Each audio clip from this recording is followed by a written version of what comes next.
안녕하세요. 40대의 할머니가 된 여자입니다.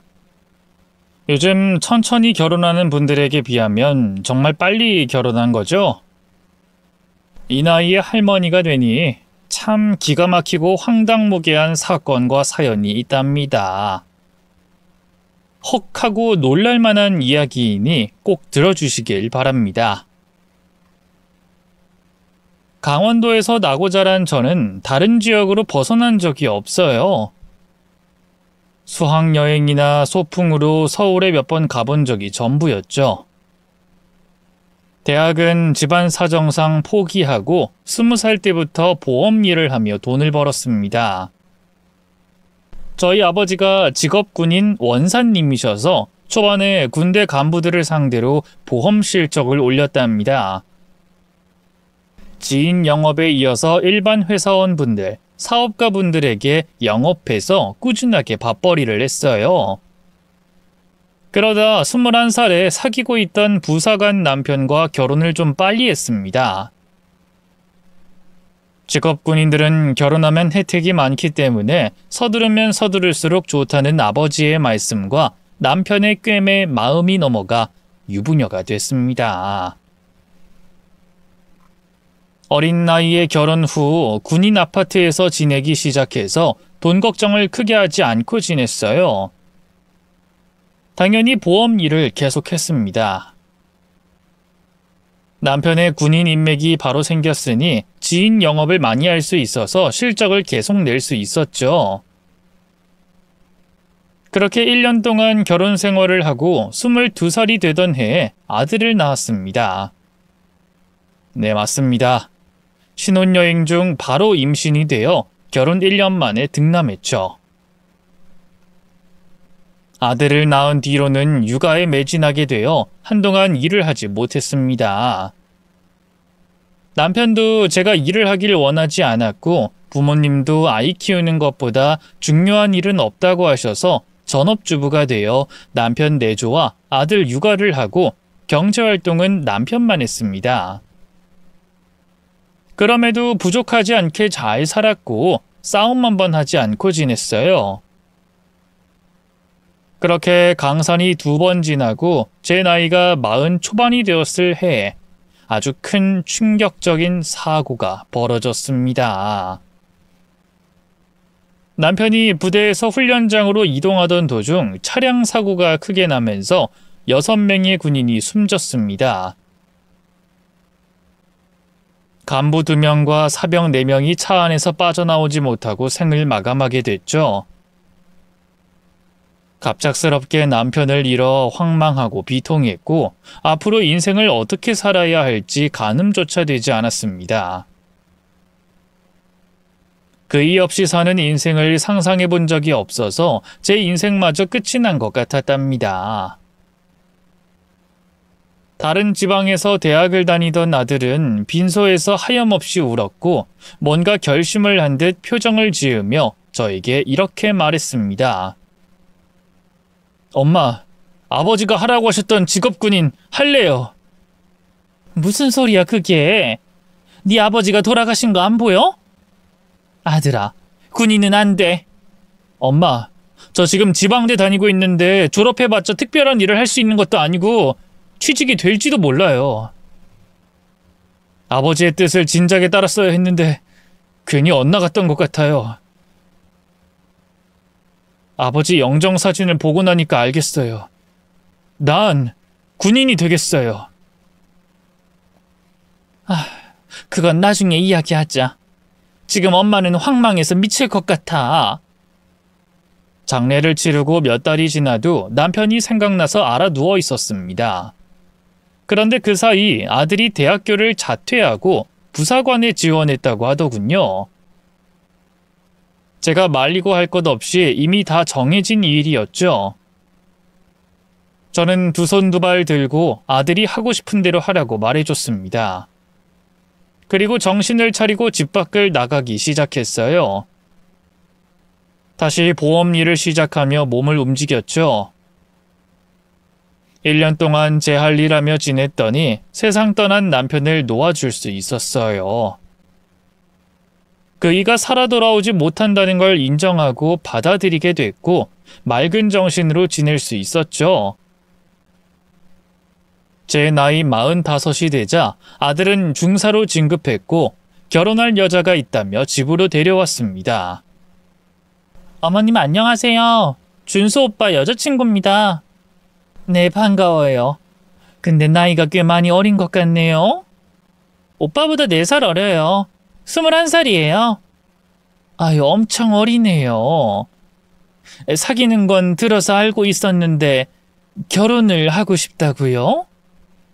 네, 어머님. 오빠가 직업군인이라 빨리 결혼하면 혜택이 많잖아요. 아유, 나도 그래서 일찍 결혼했었지. 나도 은재 씨와 비슷한 나이 때 결혼했어. 네, 알고 있어요. 그러니 이렇게 젊으시겠죠. 은지 씨, 요즘 21살에 결혼한다고 하면 주변에서 말릴 텐데요. 아직 하고 싶은 게 많을 것 같기도 하고 말이에요. 저는 부모님이 안 계세요. 두 분 다 고등학교 때 지병으로 돌아가셨어요. 아유, 저런. 유감이에요. 아니에요. 이제 다 잊었어요. 그리고 제가 친구도 별로 없고 빨리 결혼해서 가정 꾸리는 게 가장 현명한 것 같아요. 그러니 결혼 허락해 주세요, 어머님. 은지 씨가 밝고 착한 데다 예쁘기까지 하니 당연히 허락해 주고 싶지. 근데 은지 씨도 준수도 어리니까 조금 더 연애를 하고 완전한 확신이 들 때 결혼했으면 해요. 어머님, 저희 이미 마음 굳혔어요. 꼭 결혼하고 싶습니다. 어린 은지 씨에게 충고를 했음에도 결혼하겠다고 고집을 부렸고 아들도 빨리 결혼해서 가정을 꾸리고 싶다고 했습니다.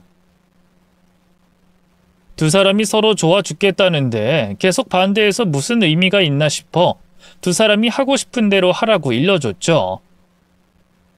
그래서 결국 2달 뒤에 아들과 은지 씨가 결혼식을 올렸습니다. 제가 남편과 결혼했을 때와 똑같이 군인 아파트에 들어가 살림을 차렸어요. 혼수는 제가 있는 돈을 싹 끌어모아 마련해줬죠. 아들은 직업군인으로 매일 집을 비웠는데 며느리는 직업이 없어서 많이 지루하는 게 눈에 띄게 보였습니다. 세아가 많이 심심하지? 어머님, 좀 심심하긴 하네요.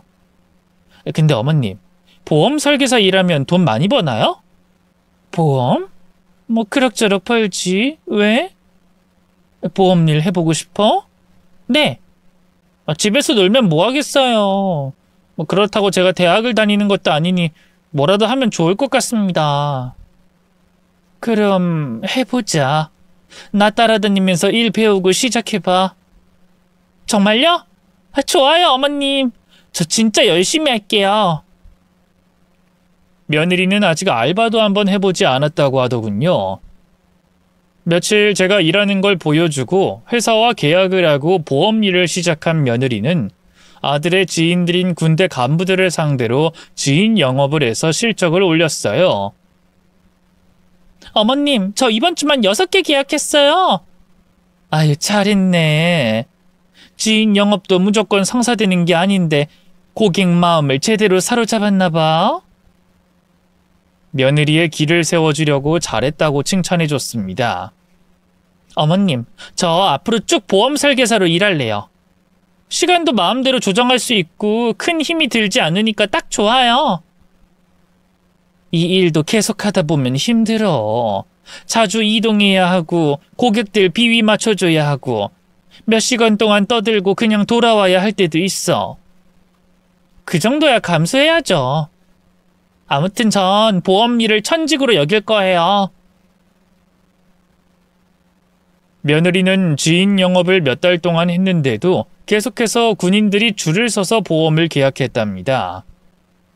아들의 인맥이 다른 인맥을 소개해줘서 그런지 군인들 영업을 끝없이 했답니다. 얼마 뒤부터는 저보다 실적을 많이 올린 건 물론이고 보험 왕까지 하더군요. 그러다 며느린 임신을 하게 됐습니다. 제가 아이는 좀 늦게 갖는 게 좋겠다고 했는데 아들 부부가 건강한 20대이니 아주 빨리 생겼어요. 며느리가 저와 똑같은 길을 걷는 것 같아 한편으로는 걱정이 됐습니다. 임신한 채로 보험 일을 하는 것도 저와 같았죠. 만삭이 되어서야 일을 잠시 쉬겠다며 집과 산부인과를 오가더라고요. 그리고 곧 건강하고 잘생긴 손자를 낳았답니다. 어찌나 예쁘고 사랑스럽던지 눈에 넣어도 아프지 않을 것 같다는 표현이 적절했죠. 그런데 우려했던 일이 하나 생겼어요. 아직 어리고 젊은 며느리가 산후 우울증에 걸렸답니다. 어머님, 우리 장우 좀 봐주세요. 전 나가서 바람 좀 쐬고 올게요. 또? 세아가 어제도 늦게까지 놀다가 들어왔잖아. 우리 손자, 이 갓난쟁이를 두고 어딜 가겠다는 거냐? 그러지 말고 좀 안아주고 돌봐줘라. 내가 옆에서 도와줄 테니까 오늘은 집에 있어. 지금 집에 있으면 답답해 죽을 것 같아요. 그리고 놀기만 하는 게 아니라 보험 일도 하러 가는 거예요. 오늘 상담만 4건이 있다고요. 그래? 알겠다. 일하러 가겠다는데 내가 어떡하겠니? 그럼 장우는 내가 보마. 다녀와. 어머님, 저 많이 답답하고 우울한 게 심하니까 좀 이해해 주세요. 어린 나이에 결혼하고 애를 낳고 나니 충분히 그럴 수 있지. 이해한다. 잘 다녀와. 사실 며느리가 좀 심하게 싸돌아다녀서 걱정이고 신경이 쓰였어요. 아들은 군인으로서 최선을 다했고 장기 복무를 위해 매일 부대에서 늦게까지 일을 하고 돌아왔습니다. 아들이 봤을 때는 며느리가 많이 쏘다니고 철없이 보였을 테니 자주 다퉜어요. 제가 아침마다 장호를 보러 애들 집에 갔는데 늘 싸우고 있었습니다. 당신은 어떻게 된 게 집에 붙어있는 날이 없냐? 오늘도 장호를 우리 엄마한테 맡기려고 아침부터 부른 거야? 내가 노냐? 나도 돈 벌어. 오늘 보험 상담 있어서 나간다고 했잖아. 여보, 당신 애기 엄마야. 아들이 태어났을 땐 당신이 키우겠다 하더니 맨날 엄마 불러서 육아시키냐? 이 남자가 정말 내 나이가 몇인데 집에 붙어서 애나 보고 있겠냐? 나도 능력 있는 보험 설계사야. 돈도 잘 번다고. 그럴 거면 결혼은 뭐하러 했냐? 당신 꿈이 현모양처고 애기 빨리 낳아서 키우고 싶다고 무책임한 말을 한 거냐고? 몰라. 이 집에서 지내는 거 숨 막히고 답답해. 이놈의 강원도도 지긋지긋해서 벗어나고 싶다고. 아들과 며느리는 제 앞에서도 그렇게 싸웠으니 제가 없을 때는 더 할 거라는 생각이 들었습니다. 저는 며느리가 나가고 아들을 붙잡고 좀 참고 배려해 주라고 조언해 줬습니다. 준수야, 네 처 나이가 23이야. 아직 어린 나이라고. 이런 걸 전혀 예상하지 못했니? 엄마, 아기가 없으면 몰라도 부모가 돼서 저렇게 무책임하게 행동하는 건 문제가 많아요. 그리고 맨날 엄마 고생시키는 것 같아서 죄송해서 죽을 맛이라고요. 난 괜찮아. 우리 손주 보는 게 무엇보다 좋으니 얼마든지 키워줄 수 있어. 네 처가 산후 우울증이 왔으니 당분간 참아줘. 이게 산후 우울증 맞을까요? 내가 보기엔 그냥 귀찮은 걸 피하고 싶어 하는 걸로 보인다고요. 어리고 철이 없으니 뭐라 하든 듣지 않을 거야. 그럴 바엔 그냥 하고 싶은 대로 내버려 두는 게 나을 수 있어. 진짜 마누라만 생각하면 오장육부가 뒤틀리는 것 같아요. 엄마, 나도 출근해야겠어요. 죄송하지만 오늘도 장우 좀 부탁드려요. 그래, 걱정하지 말고 어서 가봐. 그날도 어김없이 손자를 품에 안고 하루를 보냈습니다. 금세 날이 어두워졌고 아들이 손자를 데리러 저희 집에 들렀다가 돌아갔어요. 아들 부부의 갈등이 해소가 되지 않아 걱정이 많이 됐는데 어느 날 애들 집에 가보니 아주 사이좋게 지내고 있더라고요. 며느리가 정신을 차렸는지 아들 얼굴이 환하게 빛나고 있었답니다. 엄마 오셨어요? 어머님 어서 오세요. 같이 식사부터 하시죠. 너희들 기분 좋아 보인다? 무슨 좋은 소식이라도 있는 거냐? 그러자 며느리가 대답하더군요. 어머님, 저희 여행 다녀왔어요. 거기서 남편이랑 속에 있는 이야기 다 꺼내서 풀었어요. 아이고, 잘했다. 그렇게 맨날 싸우더니 이제야 잘 푼 것 같구나. 걱정 끼쳐드려 죄송해요, 어머님. 괜찮다. 네가 어린 나이에 시집와서 답답하고 힘들었을 거야. 일탈도 하고 싶고 도망치고 싶기도 했을 거야. 네 마음 다 안다. 역시 제 생각해 주시는 분은 어머님밖에 없어요. 그래, 알면 됐다. 그럼 새애기 앞으로 어떻게 지낼 거니? 육아할 거니? 어머님, 그거에 대해 이야기를 좀 나눴으면 해요. 제가 현모양처가 될 깜냥이 되지 않나 봐요. 아무래도 보험 일을 계속 해야 할 것 같아요. 어머님이 육아를 대신해 주시면 매달 비용 드릴 테니 어머님이 우리 장우 좀 봐주시면 안 될까요? 그래, 새애기 너 하고 싶은 대로 해라. 또 산후 우울증 왔다고 짜증 부리는 것보다 이렇게 좋은 말로 부탁하니 내가 들어주지 않을 이유가 있겠냐? 내 인생의 낙이 우리 손자를 보는 건데 뭐가 어렵겠어. 저 때문에 일을 못하게 돼서 죄송해요. 뭐 보험? 그건 네가 더 잘하니까 새애기 네가 계속해라. 한 집안에 보험 설계사가 둘이나 있어서 뭐 하겠냐. 나한테 상담 문의가 들어오면 바로 너한테 돌려주마. 열심히 해봐. 대신 저녁엔 꼭 일찍 와서 너희 식구들끼리 시간 보내도록 해라. 알겠니? 네. 앞으로는 술도 입에 대지 않을 거고 어디 멀리 놀러 가지도 않을 거예요, 어머님. 우리 며느리가 이제야 마음을 잡은 모양이네. 고맙다, 새아가. 그렇게 일탈을 반복하던 며느리는 낮에는 일을, 저녁부터는 육아를 하며 평범한 사람으로 잘 지냈습니다. 아들도 특별한 일이 없으면 집에 일찍 들어가 육아 살림을 도왔는데 아무래도 군부대는 훈련이 있는 날이 자주 있으니 며칠씩 집에 오지 못하고 부대에서 지냈습니다. 어머님, 그이가 유격훈련으로 일주일 동안 집에 못 온대요. 아휴, 한여름에 고생 많이 하게 생겼네. 그리고 새애기 네가 외롭게 했구나.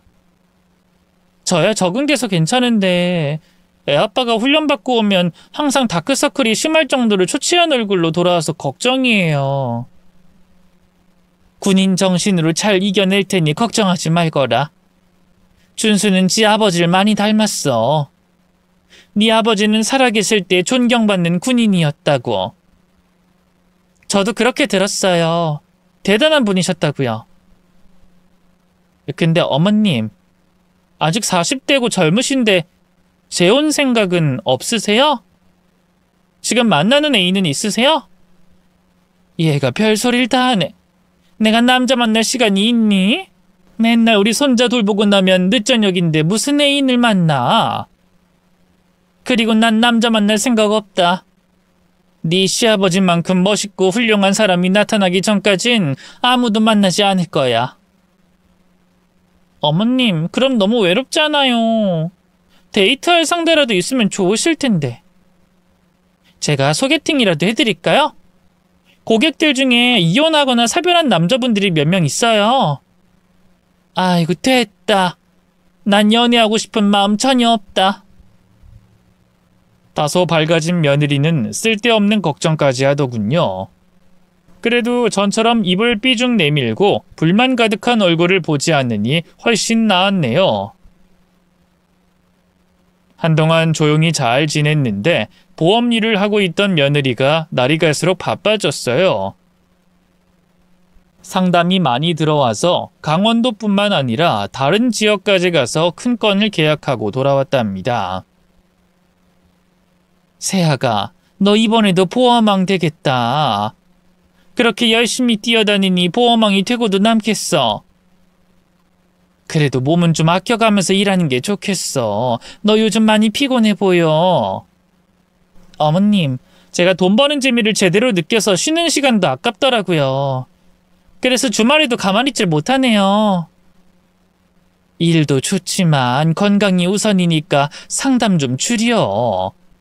어차피 너한테 가입할 고객이면 늦게라도 계약할 거니까. 네, 당분간만 더 열심히 달리고 쉬엄쉬엄 일할게요. 3개월 동안 거의 하루도 쉬지 않고 일한 며느리는 결국 몸살이 나고 말았습니다. 병원에 가서 링거를 맞기도 하고 한약을 지어서 먹이기도 했답니다. 낮에는 일을, 밤에는 육아를 쉼없이 하니 그렇게 병이 났네요. 그래서 쉬라는 잔소리를 매일같이 했고 조금씩 일을 줄여나가는 것이 보이더군요. 그런데 어느 날 며느리가 놀랄만한 이야기를 꺼냈습니다. 어머님, 저 경품 신청한 거 1등 했어요. 경품? 무슨 경품? 카드사에서 연락이 와서 경품 신청했는데 1등 됐대요. 그래? 경품 1등이 뭔데? 유럽 여행권이요. 비행기표랑 숙소까지 할인해준대요. 유럽? 그럼 유럽 여행을 거의 공짜로 한다는 거니? 오, 세상에. 네. 경비 조금이랑 밥값만 제가 내면 될 것 같아요. 아우, 잘 됐구나. 그런 행운이 다 걸리고 말이야. 그럼 준수랑 같이 가는 거니? 아, 그게 경품 당첨된 사람들만 된대요. 저랑 3명 더 있다는데 그 사람들이랑 같이 가이드를 끼우고 여행하는 패키지래요. 뭐? 그럼 모르는 사람이랑 여행을 간다는 거니? 그거 위험하지 않겠어? 어머님, 가이드가 있어서 안전해요. 숙소도 따로 쓰고 하니까 별일 없을 거예요. 글쎄, 난 잘 모르겠구나. 너 혼자 유럽 보내는 게 마음에 걸려. 어머님이 뭘 모르시네. 요즘 시스템이 잘 돼 있어서 무슨 일 생기면 대사관에 연락하면 바로 도와준다고요. 여보, 당신이 좀 말씀드려. 며느리 혼자 유럽 여행 가는 것이 마음에 걸렸는데 아들이 괜찮다고 말을 해줬습니다. 엄마, 제가 다 알아봤는데 괜찮을 것 같아요. 그리고 집사람이 그동안 고생도 많이 했고 휴식이 필요하니까 해외여행을 한번 다녀오는 것도 괜찮을 것 같아요. 전 어차피 시간이 없어서 따라갈 수도 없고요. 이거 놓치면 아까우니까 한번 보내주죠. 너도 허락을 해준 거야? 난 걱정이 많이 되는데. 유럽에 좀도둑도 있고 무서운 인간들도 많다고 하잖아. 어머님, 안전한 곳만 골라서 여행을 다닌대요. 사람 많은 도시를 중심으로요. 걱정 안 하셔도 됩니다. 아유, 그래. 내가 어떻게 말리겠니? 새애기, 너도 휴식이 필요하고 좋은 기회가 왔으니 다녀오거라. 대신 매일 연락을 주렴. 나랑 네 남편이 걱정하지 않도록 말이야. 네, 그렇게 할게요. 그런데 여행 기간은 얼마나 되니? 일주일? 열흘? 3개월이야. 뭐? 아니, 무슨 3개월이냐? 아니, 세상에 경품으로 3개월 유럽 여행권을 주는 카드사가 어딨어? 어머님, 여기 팜플렛 보여드릴게요. 물론 제 돈도 들어가지만 이런 혜택을 누릴 수 있는 여행은 다시 오지 않을 거라고요. 저는 아들의 눈치를 봤는데 그냥 보내주자고 해서 그렇게 하라고 일러줬죠. 결국 제가 3개월 동안 손자를 집에서 돌보기로 했습니다. 아들은 훈련 있는 날이 많거나 당직도 서야 하니 아들 집에 데려다 줘봤자 잠깐이니 아예 제 집에서 손자를 보살폈죠. 3개월 동안 며느리는 무사히 여행을 잘 하고 한국으로 돌아왔습니다. 세아가, 너 많이 탔다. 살도 많이 빠진 것 같구나. 어머님, 말도 마세요. 해외여행이 재밌긴 해도 음식이 맞지 않아서 힘들었어요. 숙소도 제가 생각하던 그런 곳이 아니라 완전 고시원 같더라고요. 그랬어? 그럼 중간이라도 돌아오지 그랬냐? 그래도 구경할 게 많아서 아까워서 다 채우고 돌아왔죠. 어머님 많이 힘드셨죠? 아유, 힘들긴. 나야 집에서 손자보는 게 전부인데 힘들 게 뭐가 있겠냐. 어머님, 저 일단 좀 쉴게요. 시차 적응하려면 잠 좀 자야겠어요.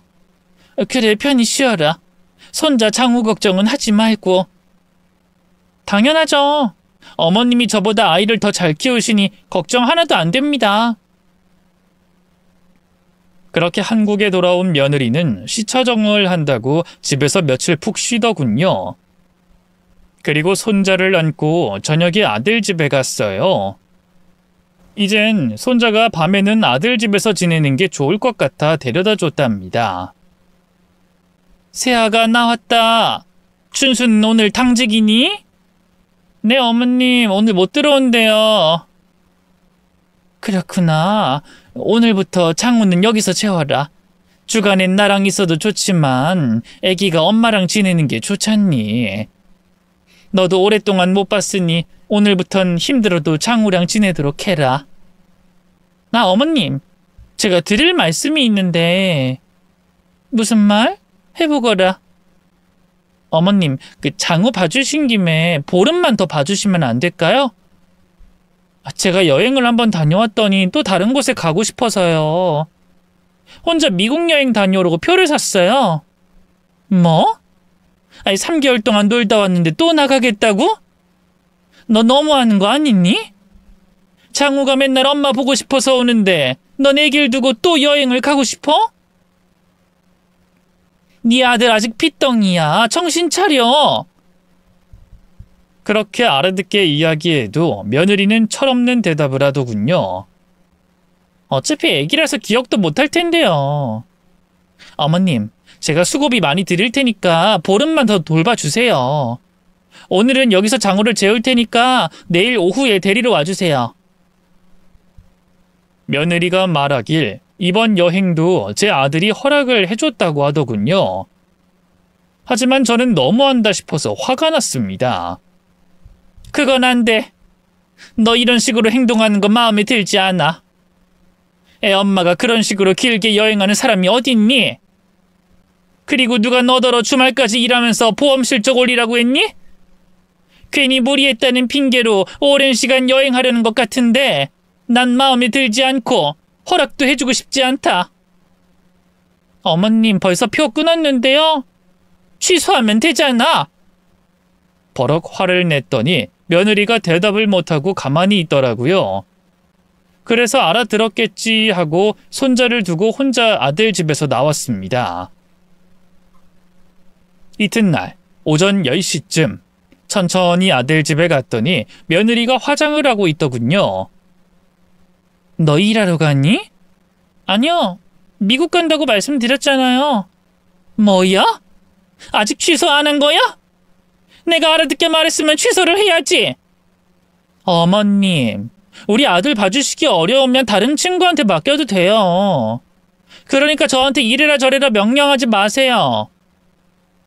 얘가 갈수록 태산이네. 너 정말 이런 식으로 나올 거야? 애 봐주기 싫으시면 관둬도 된다 말씀드렸잖아요. 전 미국 여행 무조건 갈 겁니다. 정말 못 말리겠네. 그래, 너 하고 싶은 대로 해라. 네 친구한테 애 맡기고 미국에 가든 영국에 가든 마음대로 해. 난 앞으로 내 손주 안 봐주련다. 철딱선이 없는 네 장단에 맞춰주기 싫다고. 며느리가 정신을 못 차리니 저도 곱게 나가고 싶지 않았습니다. 큰 소리치고 아들 집에 나와서 제 집으로 돌아갔죠. 그런데 30분 뒤 초인종이 울려서 나가봤더니 며느리가 손자를 안고 찾아왔더군요. 다른 한 손에는 캐리어가 있었고요. 어머님, 제 친구가 사정이 생겨서 제 아들을 봐주기 힘들 것 같대요. 어머님 죄송한데 부탁 좀 드릴게요. 뭐야? 너 아까 내가 한 말 뭐로 들었니? 내가 그렇게 만만하냐? 그러니까요. 사실 우리 장호를 제일 잘 봐주실 분은 어머님 말고 없어요. 제가 아까 실수해서 죄송합니다. 이번이 마지막이니 여행 다녀와선 제대로 살겠습니다. 평범하게 지낼게요. 며느리 얼굴을 보니 화가 났지만 손자 얼굴을 보고 참았습니다. 이미 결정하고 나온 것 같으니 다툴 수가 없어서 손자를 받아 안았습니다. 그래, 이번이 마지막이다. 앞으로는 혼자 여행이고 뭐고 절대 안 된다. 나랑 내 아들이 널 많이 배려해주고 있다는 걸 잊지 말거라. 감사합니다, 어머님. 이번 여행 다녀오면 정말 좋은 엄마가 되도록 노력할게요. 그리고 일도 줄여서 가정에 최선을 다할게요. 그래, 이번엔 믿어보마. 어서 가봐. 몸 조심히 잘 다녀오고 연락 매일 주렴. 네, 진짜로 감사해요, 어머님. 저기, 이거 얼마 안 되지만 받으세요. 하얀 돈 봉투를 건네주길래 저는 거절했습니다. 됐다. 그거로 너 미국 가서 밥이나 좋은 거 먹거라. 나도 돈 있으니까 걱정하지 마. 누가 그걸 모르나요, 어머님? 감사한 의미로 드리는 거니까 받으세요. 아, 그래. 그럼 우리 손자한테 쓰도록 하마. 그럼 어서 가봐라. 그렇게 며느리는 유럽을 다녀온 지 며칠 만에 바로 미국 여행을 떠났고 저는 손자와 보름 동안 더 같이 지내게 됐습니다. 손자가 저희 집에 오자마자 많이 울어서 달래느라 몇 시간 동안 물도 마시지 못했어요. 그러다 울다 지친 손자에게 분유를 먹이고 간신히 잠을 재웠습니다. 그리고 며느리가 준 돈 봉투를 주머니에서 꺼냈어요. 얼마나 줬는지 궁금해서 봉투를 열어봤죠. 그런데 안의 내용물에 경악하고 말았습니다. 눈을 씻고 다시 봐도 며느리가 준 봉투 안의 내용물은 가히 충격적이었습니다. 미국에 간 며느리는 핸드폰을 꺼놔서 연락이 되지 않았습니다. 그리고 아들도 부대에서 바쁘다며 나중에 통화하자고 급히 전화를 끊더군요. 결국 제가 직접 나서야겠다 다짐하고 바로 봉투를 챙겨 어디론가 향했습니다. 만나야 할 사람을 다 만났고 아들 부대까지 찾아가서 봉투 안에 있던 내용물을 보여줬어요. 제가 나서겠다고 하니 아들은 고개만 끄덕이고 말더군요. 그렇게 모든 볼일을 마치고 보름의 시간이 지나 며느리가 한국에 돌아올 날이 다가왔습니다. 전화를 걸어 어디쯤이냐고 물으니 한국 도착 시간은 2시인데 들렀다가 와야 할 장소가 있다고 해서 저더러 밤까지 기다려달라고 했어요. 마스크와 모자를 쓰고 선글라스까지 장착하고 공항에서 숨어 며느리가 나오기만을 기다렸습니다. 2시가 좀 넘자 공항 안으로 캐리어를 끌고 나온 며느리가 보였답니다. 저는 구석에서 몰래 지켜봤습니다. 이윽고 며느리가 택시를 타고 어디론가 향했고 저 역시 뒤에 오는 택시를 잡아타서 뒤를 따라갔습니다. 며느리가 탄 택시는 이리저리 골목을 들어가 곧 모텔 골목에 섰습니다. 캐리어를 든 채로 모텔 안으로 들어가더군요. 그래서 저도 따라 내렸고 모텔 안으로 들어갔어요. 며느리가 들어간 방 앞에서 귀를 대고 대화 소리를 엿듣고 있었는데 예상대로 그 짓거리를 시작하더군요. 제가 미리 전화를 돌렸던 사람들이 10분 뒤에 모텔방 앞에 도착했습니다. 여자들 여러 명이었는데 저희가 시끄럽게 굴자 모텔 사장이 와서 말리려고 했어요. 아, 여기서 뭐들 하시는 거예요? 다들 나가주세요. 그래서 제가 대표로 대답했습니다. 사장님, 사기꾼 잡으려고 온 겁니다. 사장님, 여기 마스터키 있죠? 그것 좀 가지고 오세요. 이 아줌마들이 장난하나? 당장들 못 나가요? 남의 영업장에서 이게 무슨 짓들이에요? 손님들 프라이버시가 있으니 다들 나가요. 경찰 불러야겠습니까? 우리가 달라고 하면 안 주시겠지. 이봐요, 사장님. 경찰은 부르지 않아도 올 겁니다. 이 안에 사기꾼 잡으러 경찰이 올 테니까 물러나 계시죠. 밑에 내려가 있으라고요. 그리고 몇 마디 더 해줬더니 알아서 물러나더군요. 잠시 후 저는 모텔 방문을 똑똑 노크했습니다. 거기 며느리 너 있냐? 다 알고 왔다. 문 열어라. 그 짓거리를 하던 중 며느리의 목소리가 멈췄습니다. 침묵으로 가만히 있으려고 하는 것 같아서 제가 다시 노크했습니다. 며느라, 너 참 대단한 아이였더구나. 유럽 여행은 장교랑 다녀왔다며? 그 유부남 군인이 네 실적을 올려주기로 약속해서 다녀온 거라며. 그리고 둘이 사이가 매우 깊었다던데. 그래서 3개월이나 여행을 다녀온 거냐? 나와 내 아들을 속이고 말이야? 또 미국은 돈 많은 사업가랑 다녀왔다며? 그놈 역시 유부남이라면서. 미국에서 돌아오자마자 바로 딴 남자를 만나러 왔냐? 아주 웃기는 애구나. 보통 기집애가 아니야. 그걸 다 어떻게 하셨어요? 어머님 저 미행하신 거예요? 아니, 네가 미국 가기 전에 나한테 준 봉투가 바뀐 거 아니? 수고비가 아니라 네가 유부남이랑 바람 피운 더러운 사진들이랑 협박 편지였어. 바람 피운 남자한테 돈도 요구하고 보험까지 요구했더구나. 네가 미국에 가 있는 동안 사진 속 남자의 부인을 찾아냈고 너에 대해서 깊게 조사했다. 흥신소에서 알아봤더니 유부남들과 잠자리를 하고 사진을 찍어서 협박하는 걸로 돈을 많이 챙겼다며? 게다가 보험은 덤으로 들었고 말이야. 그동안 보험왕을 이런 식으로 해왔던 거라니 참 기가 막히는구나. 어머님, 그 봉투 보고 남의 뒷조사를 하신 거예요? 헐, 치사하게 왜 그런 짓을 하셨어요? 제가 봉투를 잘못 드렸으면 그냥 조용히 계시지 왜 조사를 하고 여자들까지 여기로 부르신 거예요? 며느라, 너 협박해서 돈 뜯은 거 모든 증거가 있어. 너와 바람 피운 유부남들이 모두 실토하고 고소했다. 형사들이 곧 여기로 올 거야. 그러니 어서 문 열고 벌 받을 준비해라. 아, 돌아버리겠네. 어머님, 절 감옥에 보내려고요? 난 절대 감옥 같은 곳은 안 가요. 며느라, 네가 협박했던 남자들의 아내들이 다 여기에 있다. 이 사람들 지금 화가 많이 나 있어. 어서 나와서 사과하고 욕도 먹고 매도 맞아라. 그리고 경찰서 가서 조사받고 처벌받아. 그리고 내 아들하고 이혼해라. 아주 웃기네요, 어머님. 제 작은 실수를 놓치지 않고 일을 제대로 키우셨어요.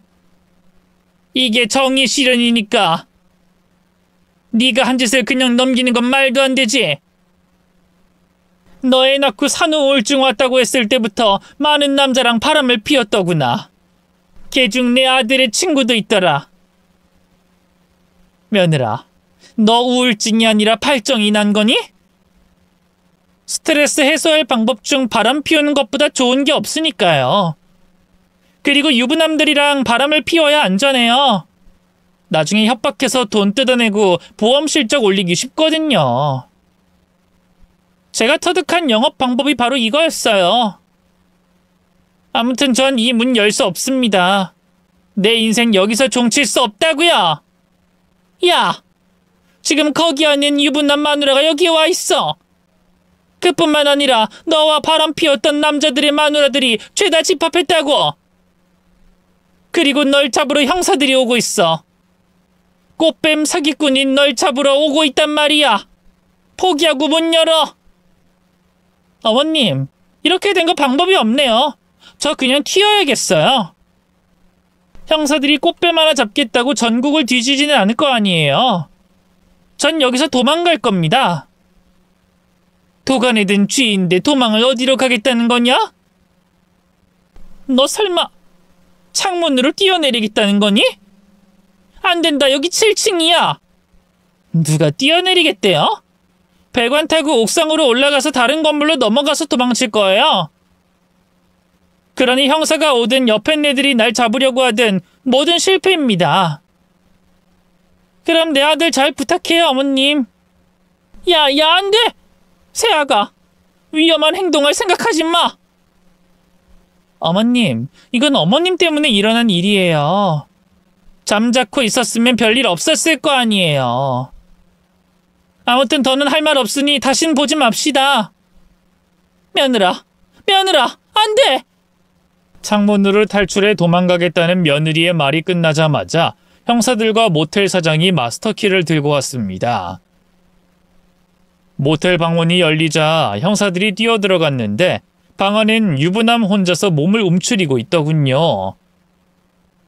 그의 아내가 귀싸대기를 후려갈기며 쌍욕을 남발하는 동안 저는 창문으로 다가가서 고개를 올려봤습니다. 세아가 너 진짜 미쳤니? 위험해, 내려와! 어머님, 나 감옥엔 절대 못 가요. 2판 4판입니다. 난 도망갈 거예요. 안 된다. 위험해. 이게 다 어머님 때문이에요. 팔에 힘이 빠지네. 진짜 위험해. 큰일 나겠어.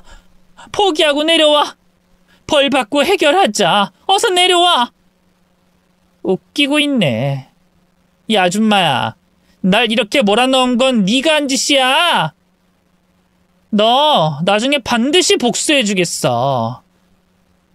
며느라, 너 미쳤니? 그러다 진짜 큰일 나. 어서 내려와. 네 아들을 생각해야지. 그 걸리적거리는 애? 내가 인생 살면서 가장 후회하는 게 바로 결혼과 출산이야. 이제야 인생 사는 재미를 알게 된 게 억울하다고. 네가 선택했잖아. 결혼을 선택한 것도 아이를 가지는 것도 너와 준수가 선택한 일이잖아. 사춘기 소녀도 아니고 왜 과거의 일을 탓해? 좀 닥쳐. 힘 빠지니까. 그 애새끼는 당신이 잘 키워봐. 난 도망가서 하고 싶은 대로 하면서 살 테니까.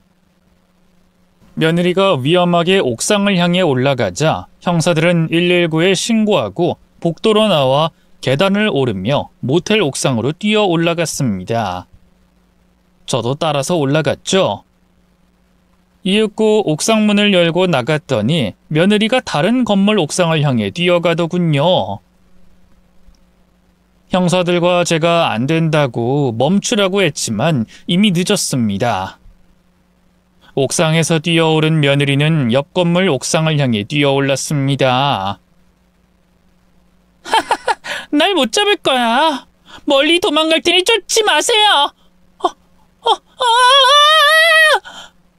며느리는 옆 건물로 넘어가지 못하고 그대로 추락하고 말았답니다.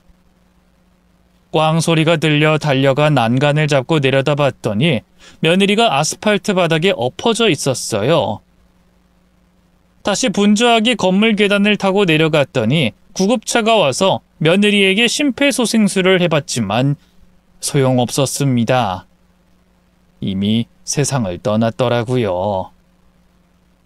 바람난 유부남들의 아내들은 허무하고 어이가 없다며 한숨을 내쉬었고 저는 일이 이렇게 된 것이 모두 제 탓 같았습니다. 며느리가 영안실에 옮겨지고 아들이 병원에 찾아왔어요. 군복을 입은 채 땀을 흘리고 있더군요. 엄마, 집사람이 세상을 떠나다뇨? 그게 다 무슨 소리예요? 그게 말이다. 내 탓이야. 며느리가 그렇게 된 이유는 모두 내 탓이라고. 아들은 아무것도 모르고 있었습니다. 저에게 진정하고 차근차근 말해보라고 해서 한참을 울다 진정이 되고 나서야 처음부터 끝까지 이야기를 해줬답니다. 저에게 준 돈봉투가 알고 보니 바람피운 유부남에게 협박하는 편지와 사진들이었고 보험 설계사로 일하며 수많은 유부남과 바람을 피우며 돈을 뜯어내고 보험 실적까지 올리면서 살아왔다는 걸 말했어요. 또 해외여행은 군대 장교랑 다녀온 것, 모텔에서 체포되기 전 창문으로 옥상을 올라가 도망치다 추락한 것까지 모두 알려줬죠. 그러자 아들은 한참 넋이 나간 얼굴로 있다가 이내 정신을 차리더군요. 참 기가 차네요. 모텔방에서 잡히는 게 싫어서 도망치다가 그리 됐다고요? 참나, 이런 일은 영화에서나 가능한 줄 알았는데. 아무튼 엄마, 들어보니 엄마가 잘못한 건 하나도 없는데요. 집사람, 아니, 그 더러운 여자가 한 짓을 들어보니 가관이네요. 세상에 내 마누라가 그런 꽃뱀일 줄은 상상도 못했어요. 너도 몰랐지? 나이가 어려서 철딱서니만 없는 줄 알았지. 그런 더럽고 추악한 파렴치한 일 거라고는 상상도 못했지. 제가 여자 보는 눈이 없나 봐요. 아니, 결혼을 너무 서두른 것 같아요. 좀 더 알아봤어야 했는데. 아무튼 엄마는 잘못한 게 없으니 그만 오세요. 집사람 장례는 제가 약식으로 처리하라고 할게요. 그렇게 아들이 세상 떠난 며느리의 장례식을 약식으로 마쳤습니다. 그런데 일은 거기서 끝나지 않았어요. 며느리에게 피해당한 유부남들과 아내들이 저희 집으로 찾아왔습니다. 이봐요. 우리들 남편이 당신의 며느리한테 사기당해서 돈을 갈취당한 거 어떻게 물어주실 거예요? 제 며느리가 세상을 떠났으니 뭘 어쩌겠어요. 지금 우리도 머리가 복잡하니 그만 돌아가 주세요. 그렇게 못해.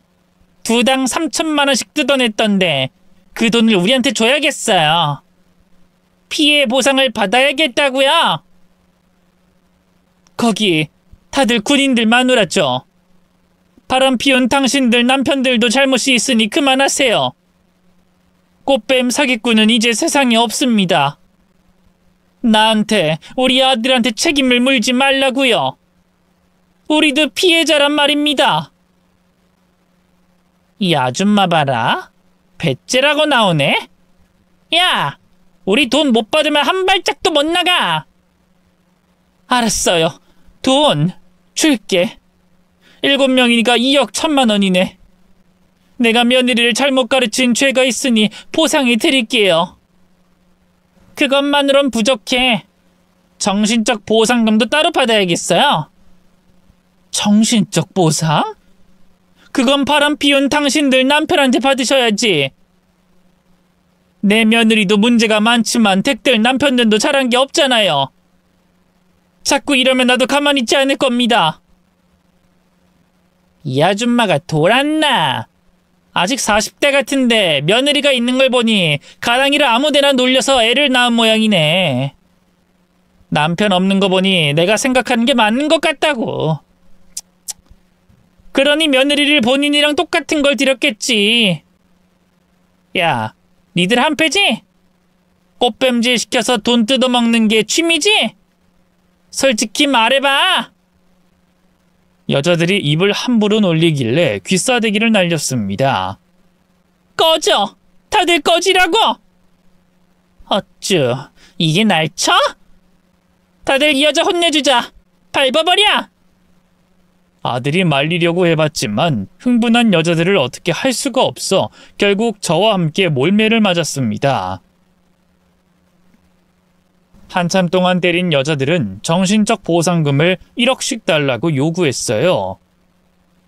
그래서 저는 아주 오랜만에 남편의 절친한 친구를 찾아갔습니다. 그분이 투스타 장군으로 진급을 했더군요. 아이고 재수씨, 이게 얼마 만입니까? 제 친구가 순직한 지 3년 만인가요? 4년 다 돼가네요. 오민식 서장님, 진급 축하드려요. 아이, 감사합니다. 아차, 제가 아드님 결혼식에 못 간 거 죄송합니다. 그때는 훈련 중이라서 부조만 했네요. 아니에요. 충분히 이해합니다. 군인 아내로 살아온 제가 그 사정을 이해 못할 리가 없잖아요. 오 소장님, 제가 곤경에 처했어요. 창피하고 부끄러운 일인데 도움이 필요해서 찾아왔습니다. 저는 처음부터 끝까지 있었던 일을 전해드렸고 투스타인 남편 친구는 며느리와 바람을 피운 군 간부들을 알려줬습니다. 그들의 마누라들이 저에게 피해 보상금을 뜯어내려고 한다는 걸 말씀드리고 해결 좀 해달라고 부탁했죠. 아이고, 그런 일이 있었군요. 꽃뱀이나 거기에 넘어간 남자나 다 똑같은 거 아니겠습니까? 제가 다들 집합시켜서 혼을 내주겠습니다. 아예 부대를 다른 곳으로 보내버리든지 할게요. 걱정하지 마세요, 재수씨. 힘들게 만들지 마시고 저를 찾아와 협박하는 일만 없게끔 해주시면 감사할게요. 며느리가 뜯어간 돈까진 제가 돌려줄 순 있어요. 아니요, 한 푼도 주지 마세요. 아니, 들어보니 재수씨도 같은 피해자인데 뭐하러 보상을 해줍니까? 재수씨, 저만 믿으세요. 다 해결해 드리겠습니다. 다행히 남편 친구 투스타 장군이 며느리와 바람난 유부남 군인들과 아내들을 불러 알아듣게 혼을 내줬답니다. 한 번 더 저에게 협박을 하면 그땐 작살내겠다고 경고했다네요. 그래서 여자들은 바로 쥐 죽은 듯이 숨어버리고 다시는 나타나지 않았습니다. 며느리가 세상을 떠난 지 한 달이 지났을 무렵 아들이 급하게 제 집을 찾아왔습니다. 엄마, 진짜 큰일 났어요. 큰일이라니? 또 무슨 일이야? 엄마, 집사람이... 며느리? 왜? 또 다른 피해자가 있는 거냐? 아니요. 보험회사에서 연락이 왔어요. 보험금 수령하러 오라고요. 근데 보험을 여러 개 들어놨던 모양이에요. 수령금이 70억이래요. 뭐? 70억? 아니, 7억도 아니고 70억? 네. 아무래도 자기 실적 올릴 때 여기저기 가입을 많이 해놨나 봐요. 엄마, 우리 70억이 생기게 됐네요. 참, 이게 무슨 일이래? 기뻐해야 하는 건지 모르겠다.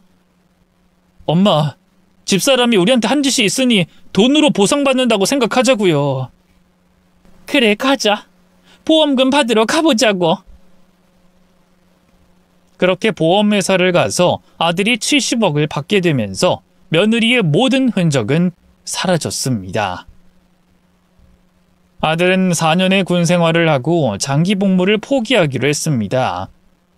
부대에 며느리 소문이 크게 나서 앞으로 꼬리표로 남을 것이기도 하고 큰 돈이 생겼으니 다른 일을 해보겠다고 중사로 전역을 했습니다.